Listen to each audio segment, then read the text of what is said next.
Hello everyone, I'm going to be breaking down the astrology for the spring equinox in this short little video. This is like an introduction that's for the all 12 sign series that I'm going to be doing following this, where I'm going to be pulling cards for each of the signs for the spring equinox. Now this is happening either on the 19th or 20th of March, depending on where you live, what time zone you're in, and this is where we have equal day and equal night, and this happens twice a year. With this represents the duality of this planet. My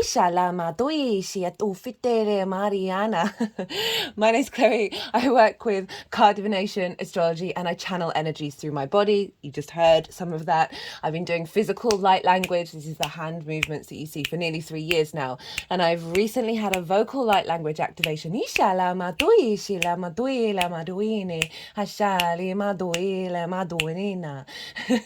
this is working with energies from different dimensions to help us heal, help us clear stuck energy, and bring in activation codes and levels of attunement. So we integrate with our soul in this incarnation, and that clears a lot of space that allows us then to co-create with the universe. With the vocal light language, I'm still integrating all of this. I'm integrating my 3D vessel to receive clear transmissions in terms of translation consciously. But whether you're, and so that's all a work in progress. It often happens more in personal readings than the collective ones. It's just a journey that I'm on. I always like to mention that because, right, so some of you might be having your own activation processes, and it might not necessarily be as smooth or as fast as you would expect it to. And I just want to let you know that we're all in this exploration, this curiosity stage. And it's nothing to sort of beat yourself up over. It is just part of the process. So this will be coming through in the readings. And as I said, whether you're conscious of it or not, it's still in alignment with source and your higher self to help bring in those activations. I pulled 3 cards, oracle cards for this spring equinox energy, and these are so powerfully aligned with the Aries energy. It kind of blew my mind. This came flying out, and we had this in the Pisces full moon collective reading. So it's really interesting that we've got some tie over of that very powerful full moon that we had in Pisces, which was kind of closing the cycle of a year-long transformational process that we've been on since that Aries hybrid eclipse last year. So it's really nice to see the what was coming through with that Pisces full moon is being activated and manifested in this spring equinox. So right, equal day and equal night. I'm going to be pulling some tarot cards while I talk about the meaning of the equinoxes and also the astrology for this spring equinox. Now, I see the winter solstice as a new moon. This is when we plant seeds. This is when things are bubbling under the surface, under the ground, when things are growing. Things may look dead, but actually, no, there's a lot of life going on behind the scenes. And so this is the new moon where we set intentions over the next the year, linked into the cycles of the earth. And we've been testing the waters, trying things out, being playful over the last couple of months, allowing things to grow, to bubble to the surface. It's a very inward space in the Northern Hemisphere when we're still in hibernation mode. We're following the rhythms of nature. We're letting things cultivate, letting things be nourished. And now this spring equinox, which happens when the sun moves into 0 degrees Aries in the Northern Hemisphere, and this is the activation of it all. This is like a square in astrology. It's like a cross-quarter moon. So this is where squares are an aspect of Mars. They are a 90-degree angle. They're very, very powerful. It's all about motivation, drive, and manifestation in the 3D plane. It's also about conflict, but conflict's not a bad thing. It's about figuring out, okay, what didn't quite work in the last couple of months, using that as a platform to then spring into something else. Speaking of spring, I've got the little hair that I've had for a while now that's always on the table to bring in fertility and abundance. That's what's coming up with this spring equinox. Also got the carnelian flame, bringing in the fire of Aries. So this is now for the leading up to the summer solstice that will happen at the beginning of Cancer season. This is the building of everything that you've been cultivating. This is when we're going to start seeing manifestation come in. This is when we're going to see real shifts and changes that we are building. We're getting more daylight. We're now heading in to the sun taking over, right, for the next 3 months. And so the night is diminishing, but now it means, whereas before from the winter solstice, the night was the day was getting longer. Sorry, I'm getting this a bit tangled. The day was getting longer, but the moon and the night still ruled. Now this is where we hit equal. Just going to pause for a second. Got a slight tickle in the throat. Sorry about that. So this is now the equal day and equal night, and beyond the equinox is when the day is longer than the night. And so this is really the sort of the yang energy, right? The outward motion, the action, the things that we do in the daytime. So this is where we're really going to get more motivation, more drive, more intuitive energy around what next steps to take in order to build. That, and I've currently got 3 main guides that are working with me at the moment through the vocal light language, and the one that you just sort of heard towards the end, that one that one's more of the masculine yang energy, and it's linked into earth manifestation and earth protection. So big manifestation coming through. Now Aries is the astrological new year as well. It's also the Persian new year, and that stems from the Zoroastrian, I hope I got that right, religion, which is one of the oldest sort of book religions on that we are aware of, that link into our current incarnations. And it's very much about fire, and the balance of Zoroastrian was very much about duality, of honoring, of seeing the dark and the light, and how they both come from the one.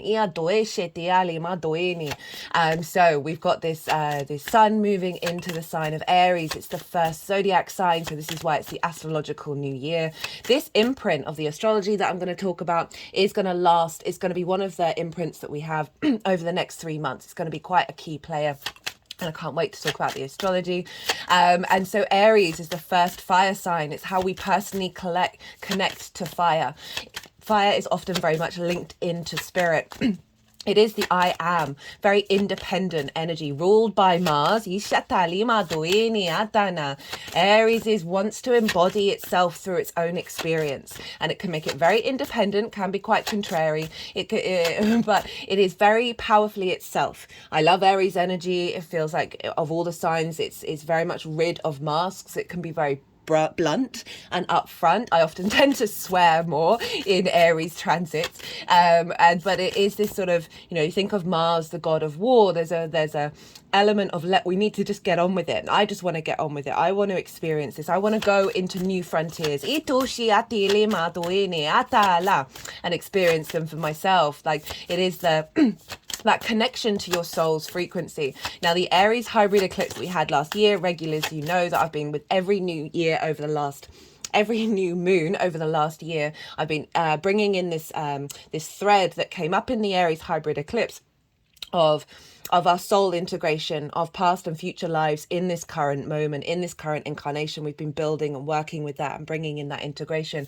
And so there's this sense of the autonomy of Aries, and we'll be having another Aries eclipse that will be happening the next new moon. I'm going to be obviously doing a video for that. So we're boosting with the equinox everything that we've been working on over the last 12 months. And the fact that Pisces full moon card came through was really powerful, because it's acknowledging of the journey that we've gone on with the self. Dinah, our ability to be ourselves, to incorporate our autonomy while working with other people. And it's been a lot of work around finding your own truth and how to express that. And navigating old forms of conflict. Because sometimes when we speak our truths, it can bring up conflict. But we've just got the 3 of Cups, the first card to come out. This is celebration and union with the other. There's abundance, there's fertility here. There's flow. And while I was talking about conflict and speaking your truth, this is saying Obviously work with your own intuition. You are a multidimensional autonomous being. What is right for you is right for you. But this is kind of hinting at the fact that the more that we navigate this journey that we're going on of speaking our truth, we are actually bringing in collaboration, and we're bringing in flow, because it may helping us work through the trauma of conflict. So I'm now going to touch onto the astrology. So some of the things that I've been called to just say just now are fully aligned in the astrology, and I'd actually completely forgotten what was going on.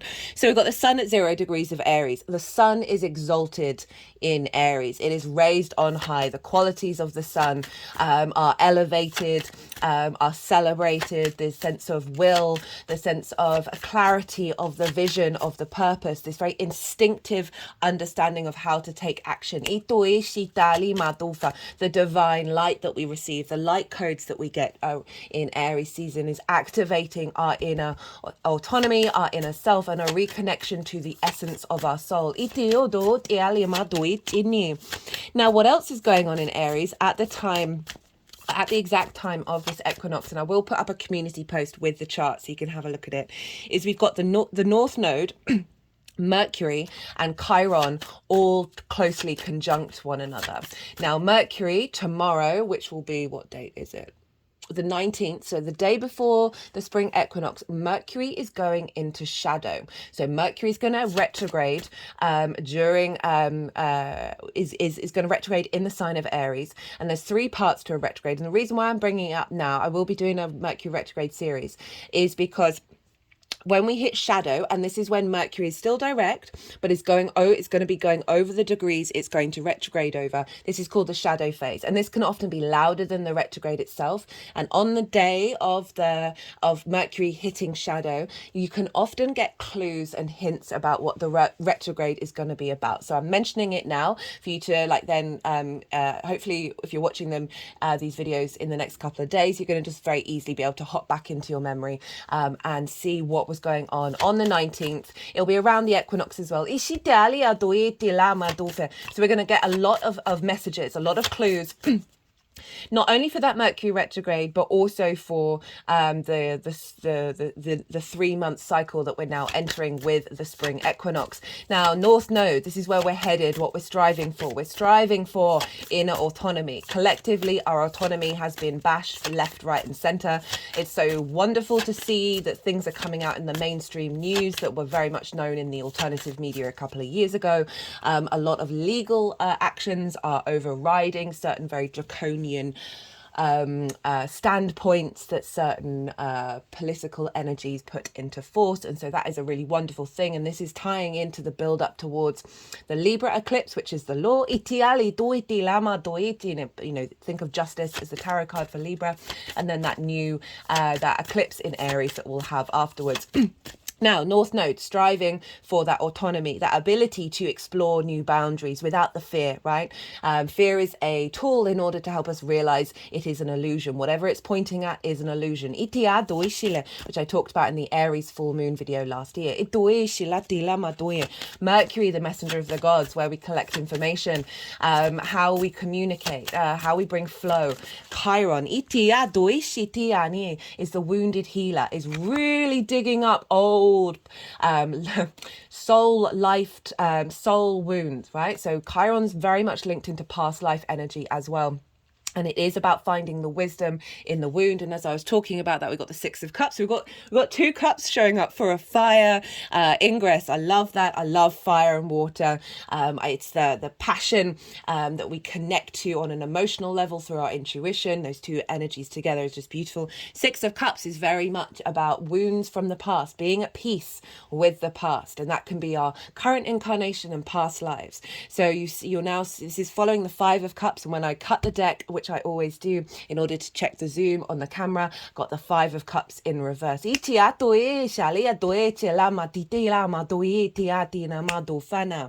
this follows the 5 of Cups, which is grief, which is that pain, that energy of like, I'm heartbroken by what's going on. I'm not in flow. And they're actually looking at the 3 of Cups. This is hilarious. I'm loving this. But you see here all the flowers, the abundance that is growing out of your emotional body now that you're more at peace with things. And as I said, can be past life energy, which is often reflected in our current incarnation. This is the biggest house in tarot, representing a sense of safety and security in your emotional body. That Pisces moon, which was I forgot to say, that was the Pisces new moon, not the Pisces full moon, which this came up. So that was the last moon that we had before this, before the spring equinox. And so that energy that as I said, that came through with the Pisces energy is bringing healing, that we're then going to feel safe and comfortable to act from ourselves, that where our trigger responses aren't going to be as loud. I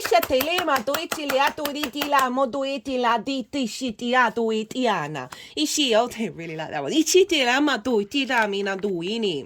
And so this conjunction with the North Node, Mercury and Chiron, is really accentuating Mercury speed. There's a speed in Aries, quick downloads, quick upgrades, quick in like your mainframe infrastructure of navigating, connecting the neurons that may have been distorted with that Chiron energy in many lifetimes. Mercury connecting the dots with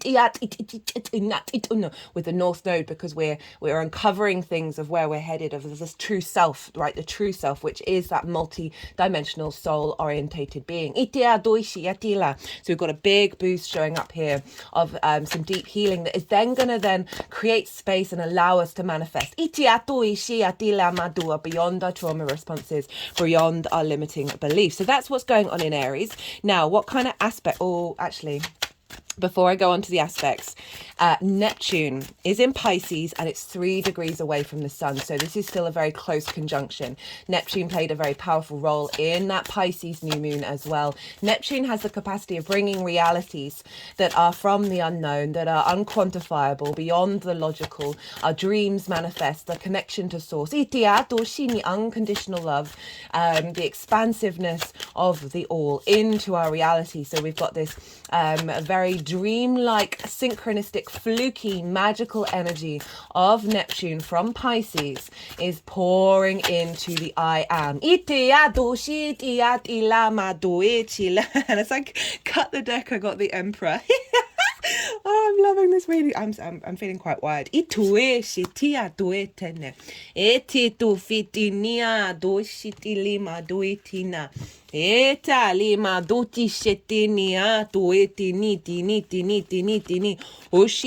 the 8 of Swords in reverse with the devil, of clearing away old limiting beliefs that have had us in chains. On the 3D plane. Being at peace with that, not shaming it, not hiding from it, not rejecting those parts of us, but simply being at peace and seeing that those flowers grew out of the earth. We've got the Emperor. This is pure Aries energy. This is the cosmic wisdom and power that is coming into our understanding of our own sovereignty, our own divinity, and our own autonomy. The Emperor is the King of Kings.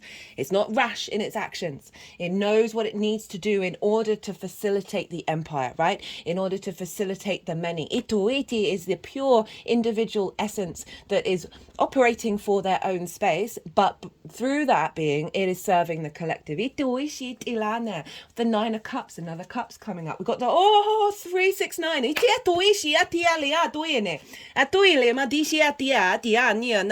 If you don't know about that number sequence, go check out Nikola Tesla. Go look into that. Totally. Whoa.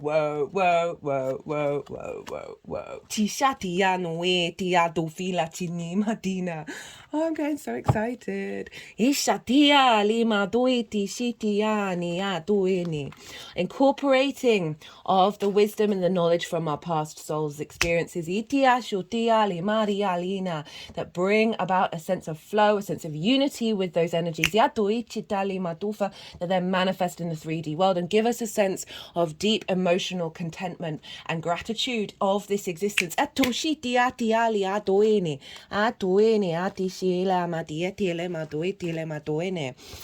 so the sun is trine the moon over in Leo, so big fire energy with the luminaries our conscious and our unconscious spaces are in harmony. They are taking this fiery action, this instinctive, right? Fire, the intuition with fire energy is instinctive. It's like that thing that you're compelled to do. It is not necessarily always an emotional response, but it feels very instinctive. So it's following those that drive, that impulse, and it's in balance with Leo. So we're in balance with our heart space, with our fixed energy, and obviously Leo is ruled by the sun. So the sun is influencing the moon, and the moon is influencing by trine with the sun, and the trine brings elevation, a bringing together of parts in order to expand and elevate, a sense of faith, a sense of knowing. It's ruled by Jupiter.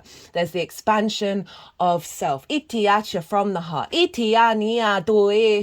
rules the heart space, and the spine, which is also very karmic. A liberation from old wounds. Jupiter brings generosity, a sense of uplifting energy. And the trine does so also to provide inspiration and wisdom, a sense of elevation that is activating opportunities and luck.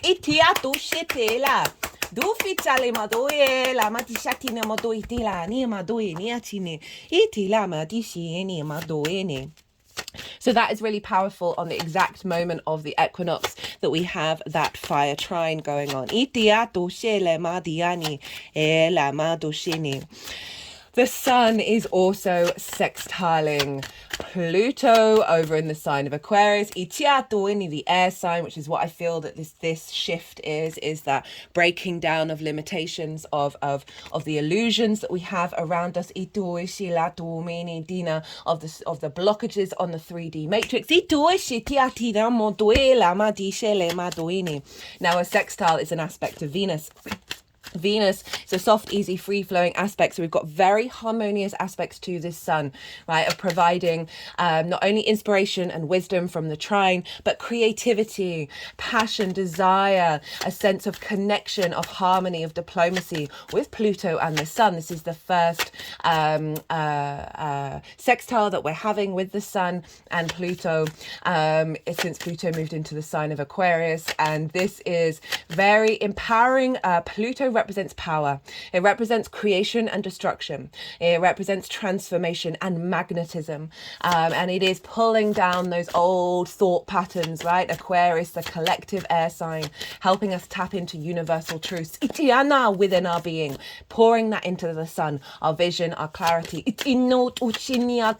magnifying the galactic energy coming in from the Aquarius energy. That higher perspective, right? So Pluto is embodying in the sun the higher perspective, the zoom out, right?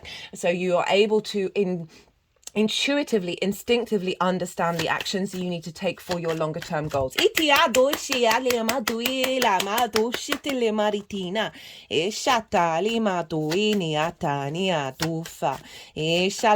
Very, very powerful, very, very magnetic. Great time to set intentions around the spring equinox. And when I say intentions, what I really want you to do, obviously go with your intuition, but feel into the emotion, the feeling of manifestation. Maybe do a manifestation dance. If it's safe for you, make a fire or light a candle. And then just tap into the energy of the fire, of that transformative new cycle that we're entering into based on everything that we've gone through before. Think of the phoenix that pops into being from the ashes of its previous self. And it's so funny, we've got the self card. It is hilarious that we've got the self card for this Aries energy, because it is obviously like the center self, the I am of it all. And the sun is also very much linked into the self. Also, as I said, like this, I will be doing an all 12 sign series, so I'll be talking about what house this is all in for everybody, sort of shift the focus of the energy, but overall big. Imagine, right, think of the seed and think of how within that seed is the oak, right? Is the all in the one in the all.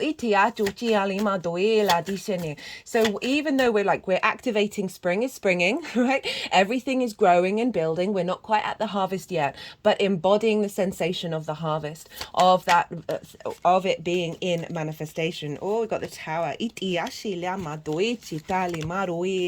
Oh, I love the tower. This is Mars's card. It's also Uranus's card, in my opinion. It's about pulling down of right from the top of the tower. The foundations are still strong. It's pulling down. It's clearing space. Clearing space in the self of that clutter that I was talking about at the beginning of the video. Bringing more into alignment and attunement, which then allows that space for that manifestation. Now, speaking of Mars, we've got to look to where Mars is, because Mars is the ruler of Aries. And so wherever Mars is influencing what's going on with this spring equinox. And Mars just so happens to be at the later degrees of Aquarius. So we've got a double whammy of that Aquarian energy that's being pulled down. There's the structures, the illusions, we're tapping more into our universal truths. And Mars is the motivation and drive, right? Mars is the instinct. Mars is the builder. So Mars is pulling down those distorted constructs of self that are often very much, because it's Aquarius, linked into collective energies that we then embody on a personal level. What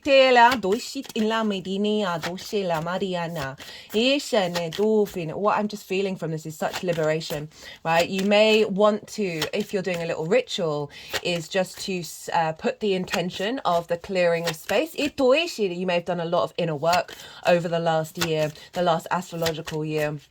And there may be still some tendrils left over of those old versions of self that haven't fully integrated, because when they fully integrate, they transform, and then that energy is available for the next step, the next evolutionary step. So you could call on the energy of the tower to internally pull down that which is no longer serving you. But not with shame, not with regret, not with isolation, just with the full highest love of source. The infinite space within.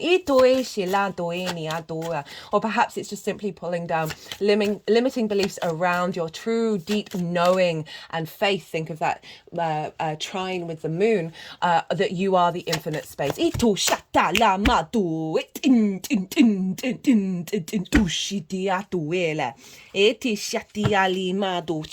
Right, how long are we doing? 26 minutes. Right, I'm going to try and keep this super short. Now, Aquarius is ruled by Saturn traditionally, so we're going to look to where Saturn is, because Saturn is influencing Mars, and Saturn is in the sign of Jupiter and is conjunct our lovely Venus. Venus is exalted in the sign of in Pisces, so her energy is really raised up high, connecting to Saturn. This is going to be a very pivotal energy for the Libra eclipse that will be happening the following Monday. So next Monday, actually, a week today. We're feeling that energy already.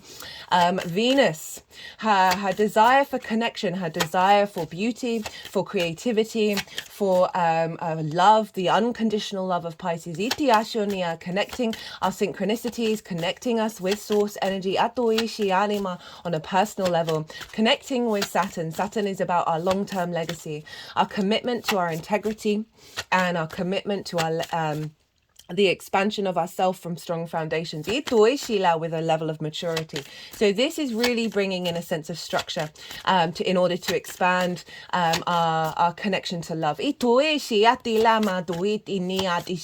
giving us an activation of maturity when it comes to love, a deeper knowing, a deeper sort of confidence within ourselves. What's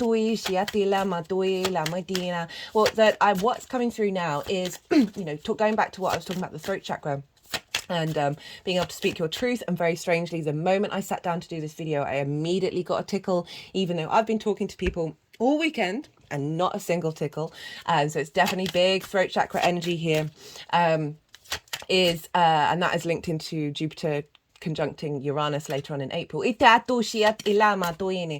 Venus and Saturn are helping us be at peace with ourselves when it comes to how we receive love and give love. Which is giving strength of our confidence around being able to speak our truths, because so often we don't do that through fear of rejection, abandonment around love, whether people are going to still like you, all of those kind of things. It means that we sort of diminish our voice through fear of conflict, all of those sorts of things. And what I'm really getting is Venus and Saturn are helping strengthen that and bring about a deeper sense of foundational connection and maturity when it comes to understanding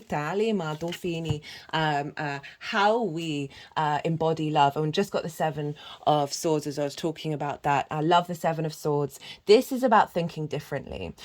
This is about bringing peace in as well, because this figure is stealing away from the other encampment in order to stop the battle, and is stealing away the Five of Swords, which represents dominance, which represents the bully, the victim, conflict, right? So this is taking that away and bringing us to the Two of Swords, which is allowing us a deep sense of peace and balance within our intuition with the new perspective that's coming in. And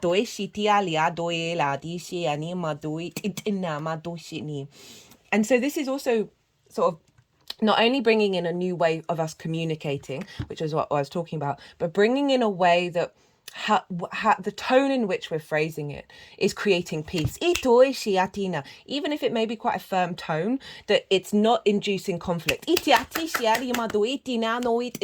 Go with your instinct with that, because obviously I'm not trying to, say you're in a really difficult situation at work and then all of a sudden you come in and you burst out and then you end up getting fired. Really work with your intuition, right? There isn't, perhaps not every situation is going to be how you feel about it, right? But I'm just trying to be mindful about that. But also, we're entering Aries season. This is all about go, just embody yourself, and have a bit more faith. But obviously with the caveat of that, and it's beginning a new cycle, so we might need to work into it. What I'm getting in my head is that stop being so afraid. And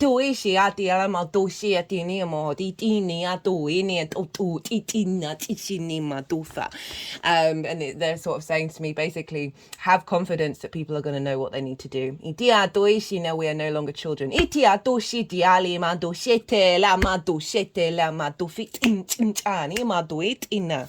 was getting quite a lot of translation comes through there. And so Jupiter traditionally rules Pisces, and Jupiter's over in the sign of Taurus, so that's ruled by Venus. So we've got this lovely feedback loop between Jupiter and Venus influencing the spring equinox, even though it's a Mars orientated, and so that kind of explains why there's a lot of water coming up, a lot of more of yin energy. And so Venus and Jupiter are the two benefics. They want to help us out. This kind of yes planets. They bring ease, they bring grace, and that's probably why they were kind of like, you don't need to worry about the conflict. Because we've got a very beautiful energy showing up here that is facilitating us easing into Aries season with some grace, with some diplomacy, as well as still being the I am of it all. Finding the wisdom, finding the connection and the harmony of those two planets, influencing Saturn and therefore influencing Mars and therefore influencing what is going on with this Aries equinox. Right,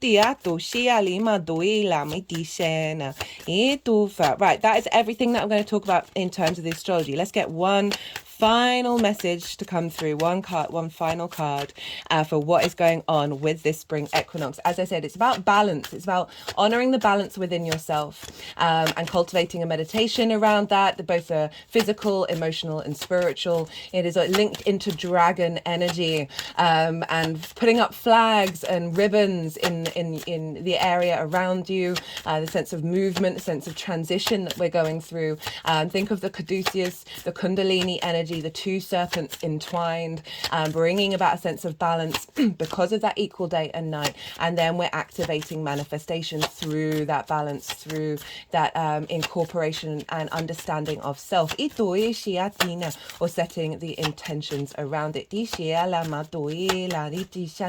kundalini energy of the earth is really going to ramp up now for the next 3 months. So bring that into your being, bring that into your essence, and cultivate that, perhaps again in a meditative practice. are really tapping into the budding energy. You're seeing life build up, the hair of fertility, the flowers growing. Speaking of flowers, some really good energy around the spring equinox. If you have these in your area, they're predominant here in the UK, are nettles. Nettle tea is one of my favorite. It has so much in it that's so good for you. Dandelions, again, deemed a weed, but actually one of the most powerful, easily accessible, free antioxidants, high in minerals, high in so many things. You can boil that up or you can blend it in a smoothie, both the flowers, the leaves and the roots. And also cleavers. Cleavers, they stick to everything. They are great to put in. I'll write the names in the description box. They're really good to put in jars of water. So don't know about you, I let water sit for 24 hours with the lid off for the chlorine to come off. I've also got charcoal filters and crystals and tarot cards all around everywhere. But so putting some cleavers in there can oxygenate the water, and it kind of tastes like cucumber water. It's really lovely. That's a great thing to do around the spring equinox, because you're activating a sort of a balancing of your ecosystem. And sort of consuming things that are growing and living at the time are a wonderful way of tapping into the earth cycles. Now let's see what else I wanted to say for the spring equinox. As I said, using the energy of fire. Obviously be hyper safe, make sure that you're okay, and doing some meditation with that fire energy. You can also burn things in there that you want to release or want to manifest. Setting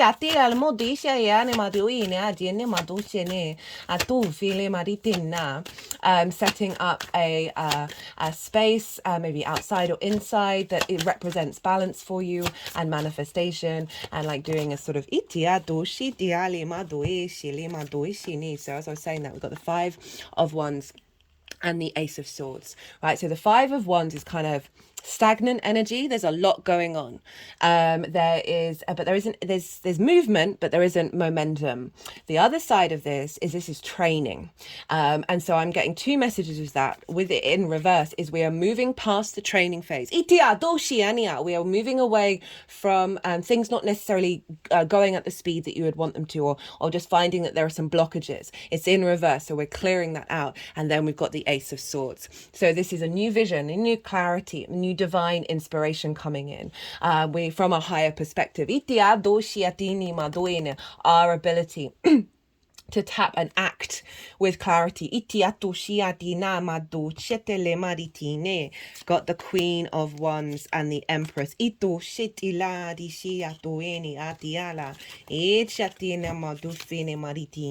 And the Four of Swords in the reverse for the final message. So Four of Swords, we spent time in meditation, we spent time in contemplation. This may have been you just working on projects, not necessarily putting them out there, or cultivating, and as I said, getting downloads, brainstorming from a place of rest. And this is in reverse. So again, it's highlighting we are moving into a new stage of action.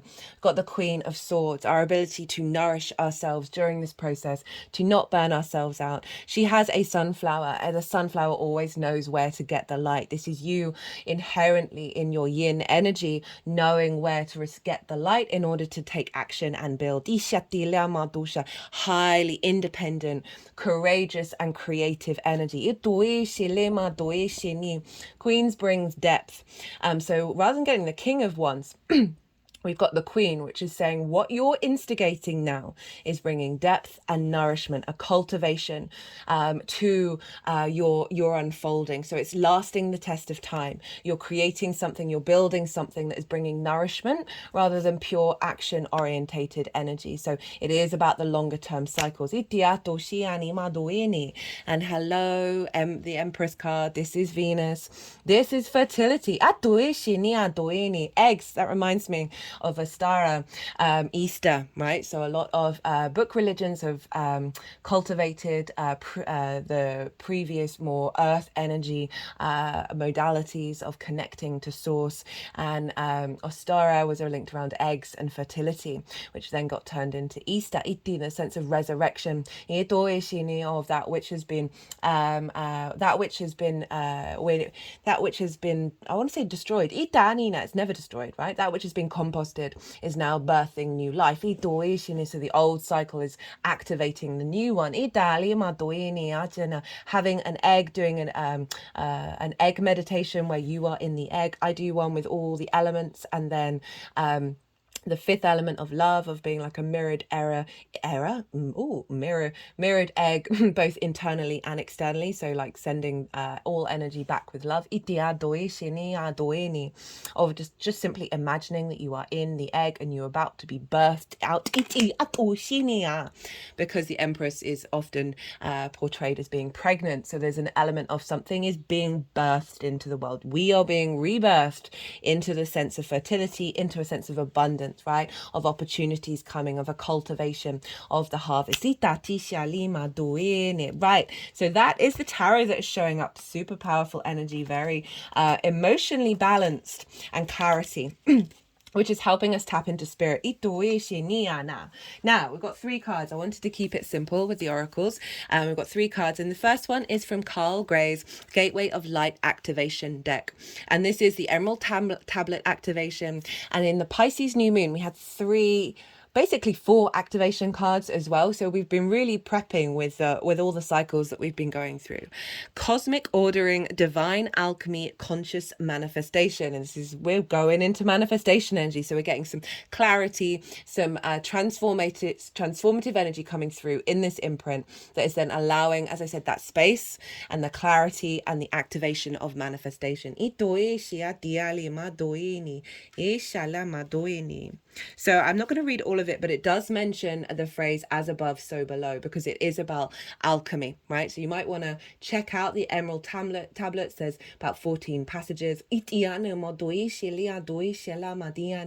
Alchemy, the sun is linked into the color gold, which is the peak of the alchemy. And obviously you might have heard the history of it, of like alchemists trying to make that manifest in the 3D form, whereas actually the whole point of it is the inner journey from lead, which is Saturn, to the sun, which is gold, and transforming our energy. And the more that we alchemize, the more that we, as I say, integrate on a soul level. When the Emerald Tablet activation card appears, you are being called to remember the gifts you are carrying from previous lifetimes. That's tying up with that 6 of Cups. Even if you don't always understand how to express them, there's a part of you that knows you hold great power within. This is a special time for you to use that power to bring into manifestation all that you need for your life to unfold in a way that is in alignment with your best interests. I mean, that's just summing up everything that just came through with the tarot. All that has unfolded so far has given you the opportunity to learn and to grow, even on unsettling moments. This is exactly what blimey. But you are a master alchemist with the capacity to take all that was once challenging and use it to create positive opportunities for yourself. As above, so below. All the thoughts you send up to the source will contribute to your evolution on earth. It's reminding me I was thinking about what my experiences have been over the last couple of weeks, because often that's tied into what wants to come through into the readings, and what I've been doing with the practice of in the morning because I'm very aware of many past lives and all of that stuff, but I'm not consciously aware of all the details of all of them. And so I've just been saying, activate all the multidimensional soul protection energy that is within me, and doing that sort of like activate cleanup matrix, but with the intention that it's holding everything that is I'm not consciously aware of, that is part of my soul's frequency. So rather, and that's really tying into that of like, you don't have to know. This is very instinctive. Watch your instincts, see what's unfolding, what's being cultivated and brought together, and just try it, just play with it. And you don't necessarily have to see out it come straight away, but certainly the more that we hold space for something, the more that we're sort of reinforcing that pathway and the neural connections. And that Aries rules the head, so you could do a manifestation around soul neural connections in alignment with the mind, which is maybe why we had so many swords. Now we've got the Self, such a great card. It's one of my favorites. This is from the Wild Unknown Archetypes deck by Krans. The soul, the witness, the watcher. The self is the prism that allows the spectrum of our personalities to radiate. It does not judge, prohibit, suppress, or oppress any of its parts, as it lovingly knows that all aspects have a time and a place, and leads us to experience the full breadth of life's offerings. The self is the central abiding container, the awareness of the infinite universe of possibilities. When this card appears, it's a call to step back into witness consciousness, to observe yourself navigating the world. Ask yourself, am I the stew or am I the chef? In most situations, our ego draws us into the cauldron where we swirl, spin, and smolder in chaos. Yet the self is a graceful culinary dancer, watching, waiting, observing, as the spectrum of ingredients become the flavor of our life. Look in the mirror for 30 seconds or more. Attempt to see the you behind the you. When light, witnessing, accepting new aspects of self. It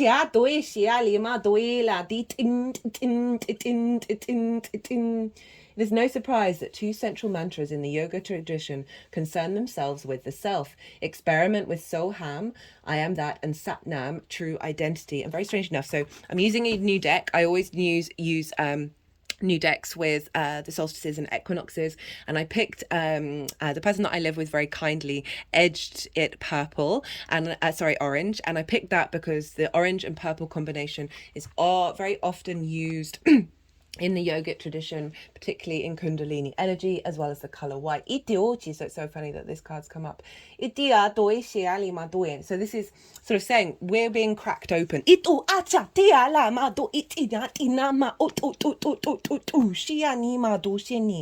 space that we're clearing is allowing other hidden fragments to come to the surface.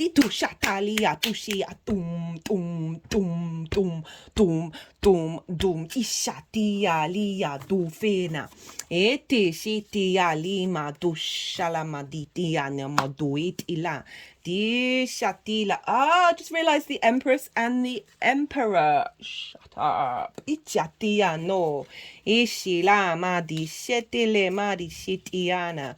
Etu fila madu tu a new ways of thinking. Otu ishala maduila ishi tuva tishana. Right.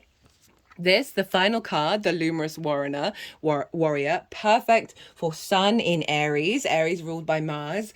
And this is from the Mystical Shaman Oracle by Alberto, Villoldo, Colette, Baron-Reid, and Marcela, Lobos. All the decks will be in the description box. Perfect to end it on this card. The Luminous Warrior has no enemies in this world or the next. He is impeccable in word and deed. He focuses on his light rather than on what hides in the dark. Since he casts no shadow, he is as radiant as the sun and can transform his most terrible enemy into his ally. And I'm thinking about that around trauma, right? Around difficulties of our switching our energy, that Six of Cups, of seeing it as the enemy, like, and really seeing every little moment, every little thing as an ally, bringing more harmony away from conflict in the body, in the vessel, which will then manifest outwardly, right? This sense of I am complete. I have everything that I need. You have that element of completion energy. It then stops showing up as separation around you. And sort of knowing that everything other than you is also you. And you are in alliance with that. His power comes not from his sword, but from speaking his truth at all costs. Well, blimey. It's a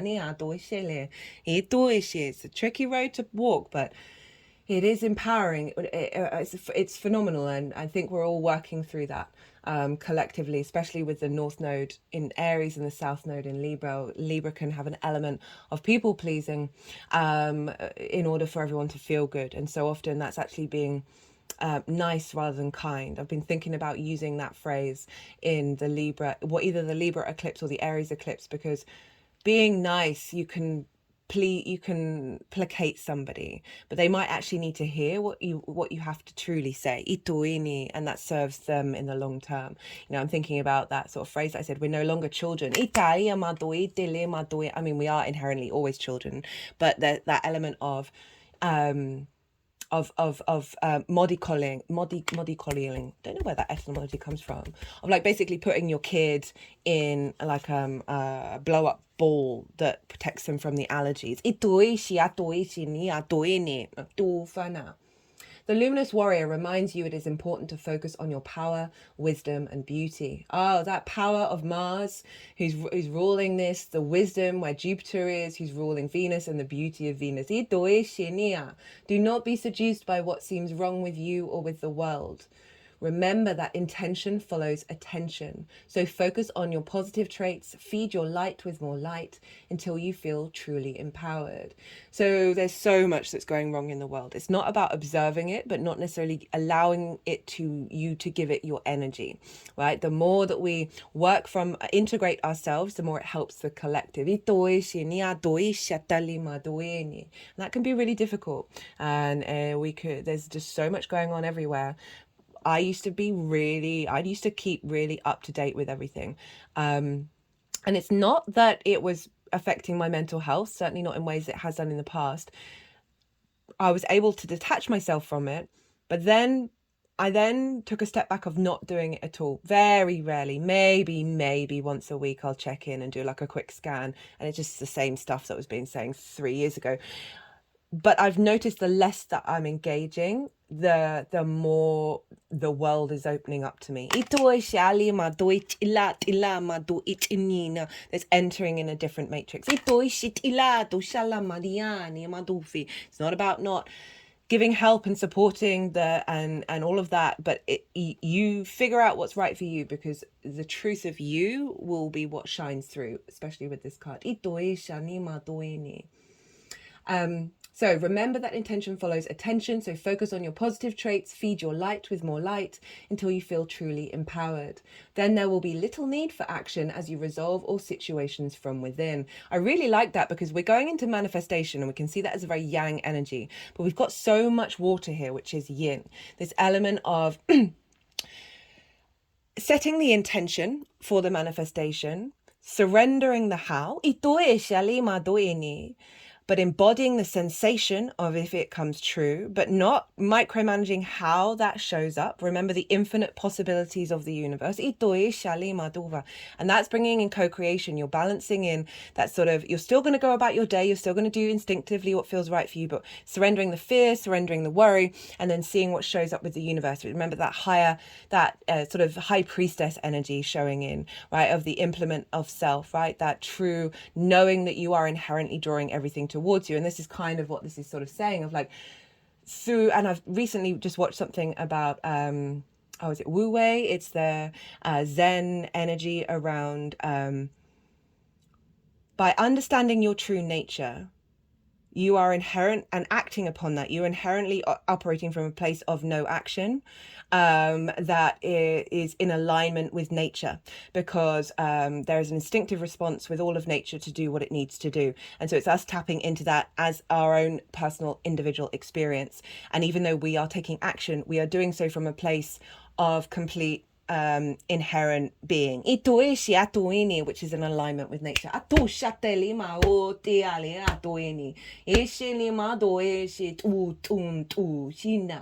you being tempted by your emotions to follow your lower instincts? Are you being invited to enter into a quarrel with someone? Put your sword away. This is not the time for battle. Your enemy is not who you think it is. Do not act from a place of anger that will damage your relationships and hurt the ones you care for. Find the truth hiding in your heart that will affirm your instinct for peace rather than for war. And it's not about denying yourself, it's about how you express that. Wow, what a reading. Oh, I had hoped this would be a 20-minute reading, but there we go. We're nearly at 55 minutes. So I'm going to leave it at that. Thank you so much for being here. This was wild. That reading was wild. I love doing that. And I hope you have a wonderful activation energy show up for you for the spring equinox. I'm now going to crack on with doing the all 12 signs, where I'll focus on each of the rising signs in relationship to where Aries is for you in your chart. And this will add on another layer on top of this reading of what is showing up and that unfolding over the next 3 months. Be good to yourselves, be good to those around you, and most importantly, be well until we meet again.